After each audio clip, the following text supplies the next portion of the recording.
Hello and good morning class. एक बार फिर आप सभी का स्वागत है हमारे इस यूट्यूब चैनल पर। और आज हम लोग फ्यूचर टेंस के सारे पार्ट का अध्ययन करेंगे। जैसे फ्यूचर इंडेफिनिट का भी करेंगे, फ्यूचर कंटीन्यूअस का भी करेंगे, फ्यूचर परफेक्ट का करेंगे और फ्यूचर परफेक्ट कंटीन्यूअस का करेंगे। इन सारे टेंस का अध्ययन हम आज ही करेंगे। इसके अलग अलग पार्ट में वीडियो बना करके यूट्यूब पर डाले जाएंगे, उसका आप सभी लोग आनंद लेंगे। और चलिए बढ़ते हैं। सबसे पहले फ्यूचर इंडेफिनिट टेंस का अध्ययन करते हैं। फ्यूचर, जैसा कि हमने आपको शुरू में बताया था, कुछ वर्ड मीनिंग बताया था। इस वाले टेंस में सारे वर्ड को हम अगर यूज करेंगे तो हमारा मैटर हो जाएगा। हमने कहा था उसके आधार पे उसमें लिखा हुआ था आसानी से कैसे पहचाने। उसके आधार पर 80% आप पहचान कर लेते, लेकिन 20% बचा हुआ था। उसी का एक स्वरूप ये भी है। जैसे फ्यूचर का मतलब हमने का लिखाया था और इंडेफिनिट का हमने ता लिखाया था, लेकिन यहाँ पे तागा की तेगे ऐसा कुछ नहीं आएगा, है ना। पहचान करने के लिए सबसे बड़ी विशेषता ये होती है कि काम जो है आने वाले समय में होगा, कुछ ऐसा दिखाया जाएगा। यानी कि अगर कुछ सेंटेंस लिखा रहेगा तो ऐसा लगेगा कि अभी नहीं, वो भविष्य में होगा। ठीक है, जैसे मैं पढ़ूंगा, आज नहीं कल पढ़ूंगा, परसों पढ़ूंगा, या अभी एक घंटे बाद पढ़ूंगा, कुछ भी हो सकता है ना। यानी कि वो टाइम निकट आने वाले टाइम में वो होने की संभावना होती है, उसमें होगा वो। तो लिखा है काम का भविष्य में होना पाया जाता है और वाक्य के अंत में गा गी गे आदि आता है। तो ये तो अब इसकी पहचान है, उससे इसको रिलेट ना करिएगा। केवल गा को आप ले सकते हैं, लेकिन इंडेफिनिट का उससे कोई लेना देना नहीं है, जो मैंने बताया था। ओके, अब इसमें देखना यह है, इसमें जो अफर्मेटिव सेंटेंस की चर्चा की जाए तो इसका रूल जो बताता है, इसका स्ट्रक्चर मैंने बना रखा है। सब्जेक्ट होगा और इसमें हेल्पिंग वर्ब जो है विल और शैल आएगा। यानी कि विल और शैल चारों में, indefinite, continuous, perfect, perfect continuous सब में आएगा, लेकिन उसके आगे कुछ और जुड़ जाएगा। इसमें केवल विल और शैल आएगा। उसके बाद वर्ब का फर्स्ट फॉर्म, फिर ऑब्जेक्ट यूज करेंगे। इसमें मेन वर्ब का फर्स्ट फॉर्म ही यूज होगा। अब देखना यह है कि विल और शैल, एक समस्या आती है कहाँ विल लगाए कहाँ शैल लगाए। आज मॉडर्न इंग्लिश में बोलते समय लोग सभी सब्जेक्ट के साथ विल लगाने का ये क्रेज बन गया है। जहां देखो वहीं पर विल लगा देते हैं। I will come, I will go, ये इससे होता है ना कि विल लगा देते हैं। लेकिन जो रूल्स कहता है वो रूल्स आपको ये बताता है कि विल कुछ निश्चित सब्जेक्ट के साथ लगते हैं और शैल भी कुछ निश्चित सब्जेक्ट के साथ लगते हैं। और जैसे अगर सामान्य अवस्था की बात की जाए, जिसमें कोई विशेष बात ना की जाए, तो आई और वी के साथ हम हमेशा शैल का प्रयोग करते हैं। और शेष जितने भी सब्जेक्ट होते हैं सभी के साथ हम विल का प्रयोग करते हैं। यानी फर्स्ट पर्सन, आई और वी फर्स्ट पर्सन है, उसके साथ हम शैल का प्रयोग करेंगे। शेष सेकंड पर्सन, थर्ड पर्सन सभी सब्जेक्ट के साथ आप क्या करेंगे, विल का प्रयोग करेंगे। लेकिन कुछ विशेष अवस्थाएं होती हैं, ये परिवर्तित हो जाता है। आई के साथ विल लग जाता है और शेष के साथ शैल लगता है। ठीक है ना। जैसे विशेष अवस्था में क्या होता है, विशेष अवस्था कौन सी होती है, जैसे इच्छा जताई जाए कि मेरी ये इच्छा है। ठीक है, संकल्प किया जाए, दृढ़ संकल्प कि आज मैं ये काम पूरा कर लूंगा, ये संकल्प। उस अवस्था में चेतावनी का मतलब किसी को चेतावनी दिया जाए कि मैं तुम्हें मार डालूंगा, ये चेतावनी हुई। ऐसे इरादा की बात की जाए, कोई इरादा दिखाया जाए। ठीक है, इस अवस्थाओं में जब ये अवस्थाएं किसी सेंटेंस में जब आप पढ़ेंगे और ये भावनाएं आपको दिखेंगी, चाहे इच्छा दिखे, चाहे संकल्प दिखे, चाहे इरादा, चाहे चेतावनी, अगर ये भावनाएं उसमें छिपी हुई हैं, तब आप क्या करेंगे, तब आप आई और वी के साथ विल का प्रयोग कर देंगे। आई और वी के साथ उस समय तक विल का प्रयोग करेंगे और शेष सभी कर्ता के साथ शैल का प्रयोग करेंगे। जबकि यहां लिखा था आई और वी के साथ शैल का प्रयोग करेंगे जनरल अवस्था में, और शेष सभी शब्द के साथ विल का होगा। इसका उल्टा इसमें हो जाता है। अच्छा, जितने भी सेंटेंस होते हैं, सेंटेंस में आप ध्यान दीजिए, कभी कभी क्या होता है कि बोलने का सेंस कैसा होता है, लोग बात कैसे करेंगे। जैसे जनरल अवस्था में मैं मारूंगा, ये सामान्य हो गया, और ही मैं मार डालूंगा, थोड़ा अगर गुस्से में कहा जाए तो वही चेतावनी हो गई। यानी कि एक्सप्रेशन कहते समय जो चेहरे का एक्सप्रेशन, जो वाणी का एक्सप्रेशन होता है, उस एक्सप्रेशन पर निर्भर करता है कि वास्तव में वो जनरल अवस्था में है या विशेष अवस्था में है। तो इसको ध्यान में रखते हुए हम लोग इसका आज अध्ययन करेंगे, कैसे इसके साथ क्या करेंगे, इसको आप लोग नोट कर लीजिए, फिर हम बताते हैं।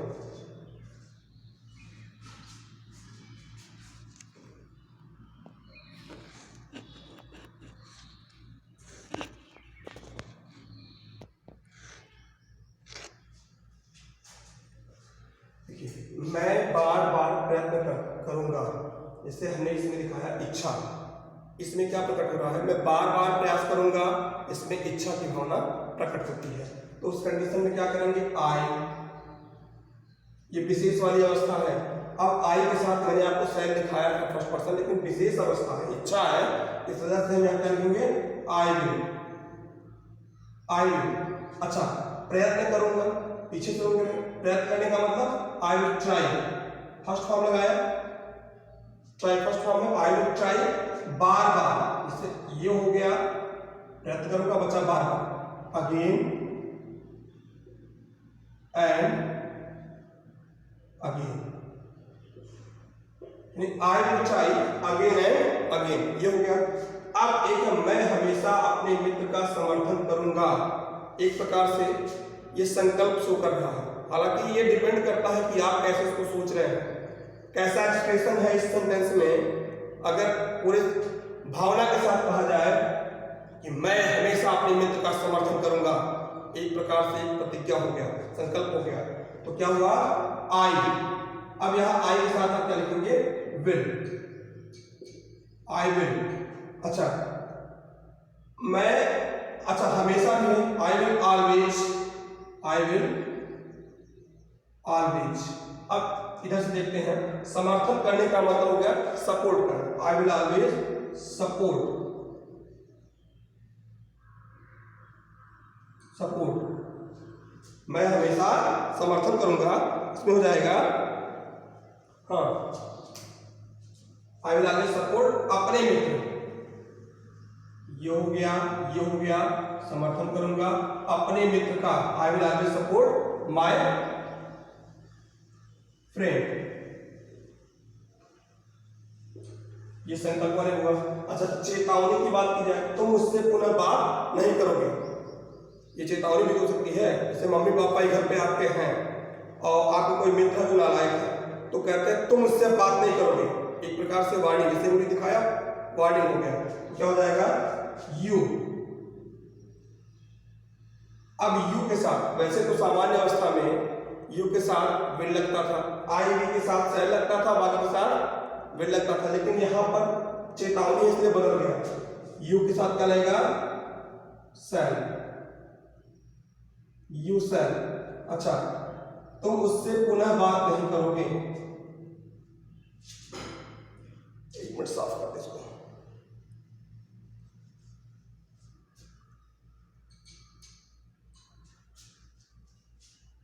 You cell.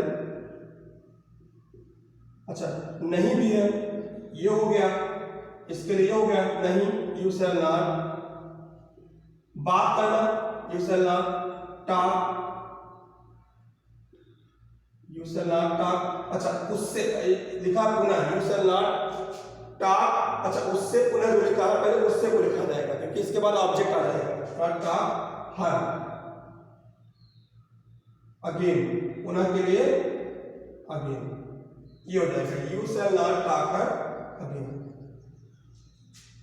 अच्छा, अब उसके बाद है इरादा की बात की जा रही है, इंटेंशन, मैं उससे नफरत करना जारी रखूंगा चाहे वह मुझसे नफरत करे या ना।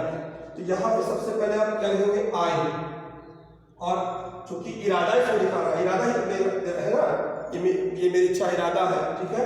तो अब क्या करेंगे, आई के साथ क्या लगाएंगे, विल, यहाँ पे सर लगाएंगे, आई विल। अच्छा, मैं हो गया, यहाँ पे देखिए हमने कामा लगाया है कि यानी एक सेंटेंस ये हो गया, एक सेंटेंस ये हो गया, दोनों सेंटेंस है। तो पहले यहाँ तक हम कंप्लीट करेंगे, एक सेंटेंस को कंप्लीट करेंगे, इसे हम चाहे तो इससे बांट सकते हैं, हालांकि लाइन लिखने की जरूरत नहीं है। आई विल जारी रखना, कंटिन्यू, आई विल कंटिन्यू, जारी रखूंगा नफरत करना। अच्छा, ना ही ने जब आता है वाक्य में, तो आप इन्फिनेटिव का प्रयोग करते हैं। और इन्फिनेटिव क्या होता है? 2 + 1। कोई भी वर्ब ले लीजिए, उसके पहले 2 लगाते हैं। कि 2 नफरत अंग्रेजी टू हेट, ठीक है ना। अच्छा, उससे ये लड़का भी हो सकता है, लड़की भी हो सकती है, हम इसे मानते हैं लड़का है। I will continue to hate him, अब उसके बाद लगाएंगे कामा, ठीक है। चाहे की अंग्रेजी होती है वेदर, वेदर, उसके बाद वह,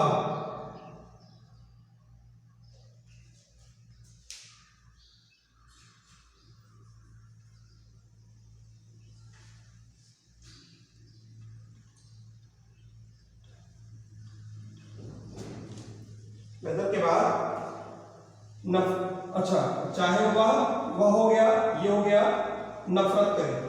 नफरत करने का क्या है? देखिए, तो नफरत करे या ना करे, ये विकल्प वाली बात है। पहले से करेंगे, नफरत करें, वेदर ही हेट्स, नफरत करे किसे? मुझसे, नफरत करे मुझसे, हेट्स मी। उसके बाद अथवा लिखा, और नॉट, यानी कि I will continue to hate him whether he hates me or not, ये इसका मतलब हुआ। इसे भी आप नोट कर लें। अच्छा, जनरल अवस्था की जब बात की जाएगी तो जनरल अवस्थाओं में क्या होगा?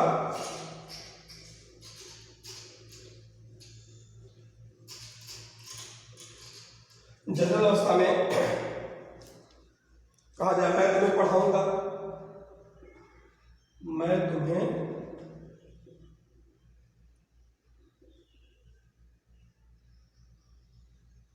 पढ़ाऊंगा। अगर ऐसा लिखा हुआ है पढ़ाऊंगा, तो आप क्या लिखेंगे? सबसे पहले एक पहचान यही है, पहचान में कोई दिक्कत नहीं है, गार्ड भी आ ही रहा है, आप अच्छी तरीके से पहचान रहे सेंटेंस को। लास्ट में गार्ड भी आया हुआ है, तो आई, और जनरल अवस्था में करेंगे आई शैल टीच यू,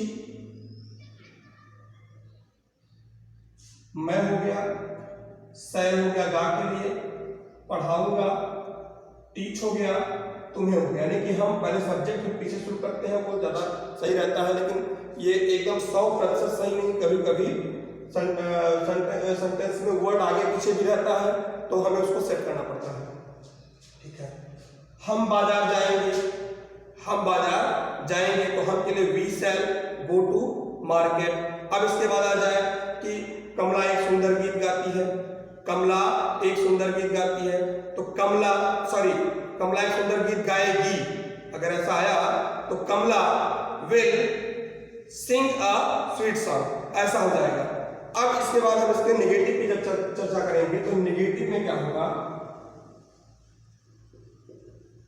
पहले सब्जेक्ट लिखा, फिर विल, शैल और नॉट। ये अब तक आपने काफी अच्छी तरीके से सीख लिया होगा कि जो भी हेल्पिंग वर्ब यूज होता है उसके तुरंत बाद नॉट लगाते हैं। उसके बाद वर्ब का फर्स्ट फॉर्म, फिर अदर वर्ड, ऐसा होता है। अच्छा, मैं तुम्हें पढ़ाऊंगा, क्या कह रहे हैं? चिड़िया आकाश में नहीं उड़ेगी, चिड़िया आकाश में नहीं उड़ेगी, आकाश में नहीं उड़ेगी। क्या होगा इसका? लिखेंगे द बर्ड, अच्छा, बर्ड के साथ क्या लगाएंगे? विल या शैल, आई और वी के साथ शैल लगता है, बाकी सबके साथ विल। द बर्ड विल, ये जनरल अवस्था है। द बर्ड विल नॉट, ये अब उसके बाद पीछे शुरू करते हैं, उड़ना अंग्रेजी फ्लाई, नॉट फ्लाई, कहां पे? में, इन द, कहां पे? आकाश में, स्काई, इन द स्काई। और इसके पहले जैसे तुम एक किताब नहीं पढ़ोगे, क्या होगा? You will not read a book, ऐसा बन जाएगा।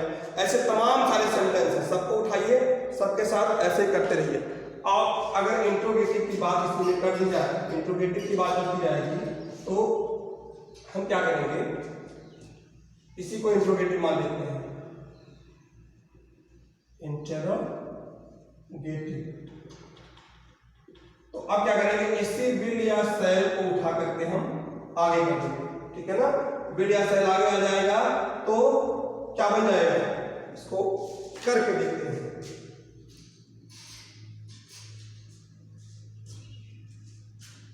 विल शैल आगे कर दिया, इसके बाद बीच में था सब्जेक्ट, यही था। अब इसके साथ हम क्या करेंगे, लास्ट में क्वेश्चन वर्ड लगा देंगे। सबको पता, आसानी के साथ आप इसको कर सकते हैं, तेजी के साथ करिए। क्या मैं आज नहीं कल करता हूं, क्या मैं कल तुम्हें पीटूंगा। अब ऐसा अगर आया क्या मैं तुम्हें कल पीटूंगा, तो आप क्या करेंगे, मैं है उससे लगाएंगे, क्योंकि क्या की अंग्रेजी आप बिल्कुल नहीं लिखेंगे। यस नो टाइप का है, क्या मैं कल तुम्हें पीटूंगा, हाँ या ना हो सकता है इसका उत्तर, यानी यस नो टाइप का है। और एक पहचान और है कि सबसे प्रारंभ में क्या आया है। अगर प्रारंभ में क्या आया हो तो हम हेल्पिंग वर्ब से ही काम चला लेते हैं, क्या की अंग्रेजी नहीं लिखते हैं। लेकिन यही क्या अगर बीच में आया हो, क्या, कब, कौन, कैसे बीच में आया हो, तो उस कंडीशन में उसकी अंग्रेजी में लिखनी पड़ती है। तो अभी हम क्या अंग्रेजी नहीं लिखेंगे, शैल आई, सब्जेक्ट क्या हुआ, शैल आई। अच्छा, पीटने की अंग्रेजी क्या है, देखिए ये हो गया, ये हो गया। अब इसमें नॉट रहेंगे, क्या मैं कल तुम्हें नहीं पीटूंगा होता तो हम नॉट नहीं लगा देते, नहीं इसमें है नहीं, तो इसको हम छोड़ेंगे। वर्ब का फर्स्ट फॉर्म यानी पीटना, थ्रैश में मान लेता हूं, बीच होता है THRASH, शैल आई थ्रैश, पीटूंगा किसको, तुम्हें, थ्रैश यू, कल, टुमारो। एक चीज ये ध्यान दीजिएगा, ये जो टुमारो वर्ड है, कल के लिए दो अंग्रेजी होती है, यस्टरडे और टुमारो। टुमारो हमेशा फ्यूचर में लगता है और यस्टरडे हमेशा पास्ट में लगता है। तो ये भूल ना करिएगा, यस्टरडे ना लिखिएगा, टुमारो ही लिखिएगा। शैल आई थ्रैश यू टुमारो। अच्छा, यही होता है, क्या मैं कल तुम्हें नहीं पीटूंगा, तो शैल आई के बाद सब्जेक्ट के बाद तो नॉट है ना, शैल आई नॉट थ्रैश यू, तब या नॉट थ्रैश यू टुमारो, ऐसा हो जाएगा।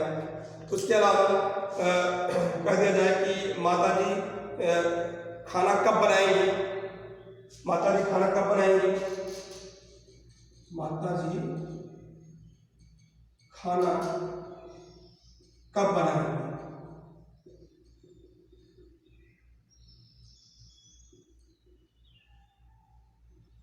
अच्छा, तो कब की अंग्रेजी है, अब यहां हमें इसकी अंग्रेजी लिखनी पड़ी, यानी विल और शैल के पहले हमको व्हेन लगाना पड़ा। अच्छा, माता जी है तो माता जी के साथ विल या शैल, सभी के साथ क्या लगाओगे, विल ही लगाओगे। क्यों, क्योंकि जनरल अवस्था है ये, when will mother, when will mother. अच्छा, बनाना अंग्रेजी क्या है, खाना बनाएंगे, व्हेन विल मदर कुक। अब चाहो तो फूड भी लिख सकते हो, और नहीं लिखोगे तब भी कोई जरूरत नहीं है, इसको रखोगे तो नहीं लिखोगे तब कोई मतलब नहीं होता है, और ये हो जाएगा। अच्छा, एक अवस्था ऐसी भी होती है, उसमें कभी कभी क्या देखने को मिलता है, कभी कभी अनुमान या कल्पना व्यक्त किया जाता है, अनुमान या कल्पना।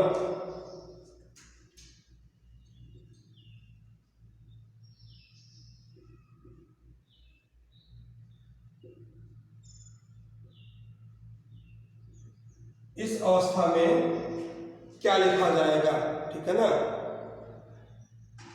जैसे अगला प्रधानमंत्री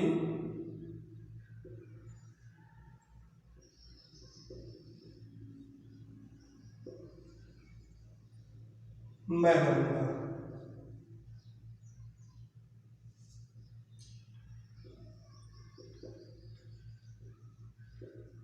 सौरभ बनेगा, ठीक है।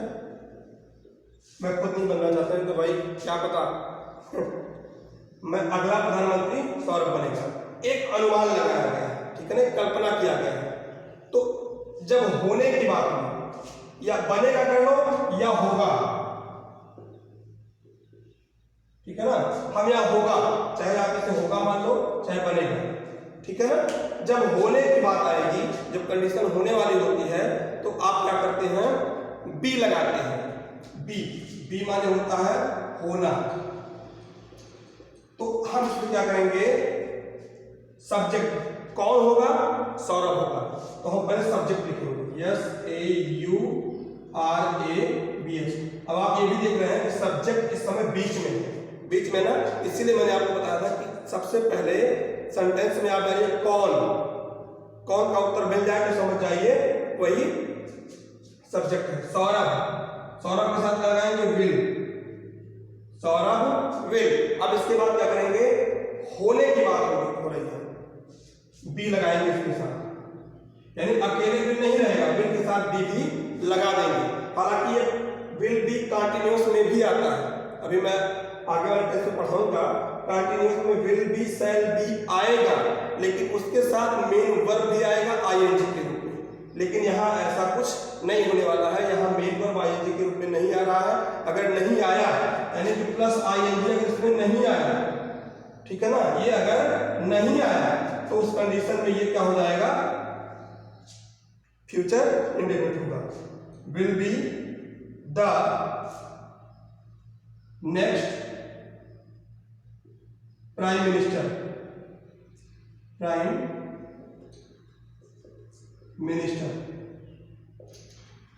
उम्मीद करता हूं ये आपके समझ में आ गया होगा, इसे आप नोट कर लीजिए और उसके